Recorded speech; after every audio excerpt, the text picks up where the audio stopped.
减震器损坏都有哪些症状？麻烦各位老铁给个爱心、点赞、收藏、转发给你的朋友。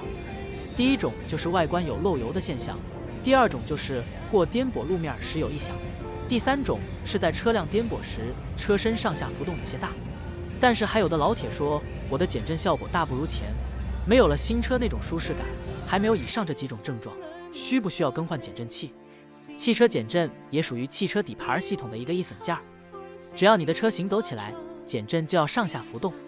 当减震缓冲效果下降时，驾驶车辆就体现不到新车的那种舒适感。当然，减震器的使用寿命也取决于您的路况，即使路况非常平稳，减震器的使用寿命就会加长。相反，您的路况不好，就会减少减震器的使用寿命。评论区留下你车型。